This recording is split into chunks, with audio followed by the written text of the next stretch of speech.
Ассалаумағалейкум қазақ елі. Қазақ елі, бүгін кешке хабар естіп жатырмыз. Ресейде азаматтық соғыс басталды. Енді біз Ресеймен шекарамызды ашып, сол Пригожиннің түрмеден қашқан қылмыскерлері, балаларды зорлаған педофилдер, қылмыскерлер, маньяктар бәрі Қазақстанға тек қана куәлікпен өтіп кету әбден мүмкін, және көбісі өтіп жатыр. Оны бақылайтын біздің мемлекет жоқ. Ол бір. Екінші, Қазақстан Республикасының үкіметі Ресей Федерациямен ратификация жасады.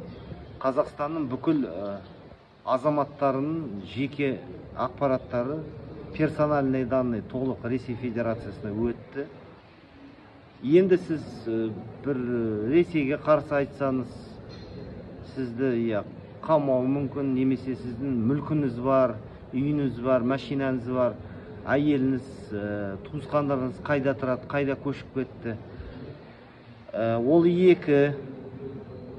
Және осы персональный данный болғасын, егерде мобилизация ертен болса, біз ОДКБ-ға қол қойдық, Ресейге қауіп төнсе көмектесуге. Мобилизация болса, 18-ге толған балаларыңыз Қазақстаннан ешқайда кете алмайды. Қазақстаннан шығуға тыйым салады. Сондықтан шетелде жүрген студент балаларыңыз болса, мүмкіншілік болса, әзірше Қазақстанға келмей-ақ қойсын. Тағы не айтарым? Тағы айтарым,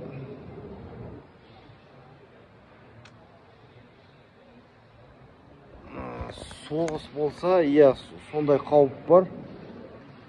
Енді толық білмеймін, неге Ресей батып баратқан кемеге бүкіл әлем біледі, бүкіл әлем санкция салды, бүкіл әлем Ресеймен қарым-қатынастарды үзіп жатыр. Тек қана Қазақстан сол батып жатқан кемемен достасып жатыр. Сол қазақтар, байқаңыздар, сақ болыңыздар. Мынау Ресейге бағынышты үкімет біздің қазақ жас сарбаздарымызды қазаққа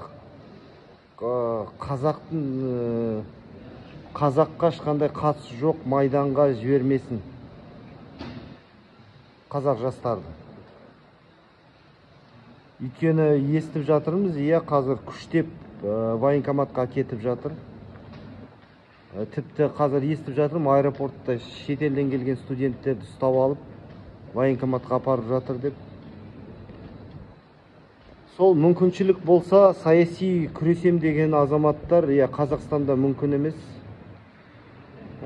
Сыртқа келсеңіздер, Түркияға келсеңіздер, өшерде бас қосып, бірге саяси күресті ошақтан бастасақ. Түнгі ойлар. Рахмет.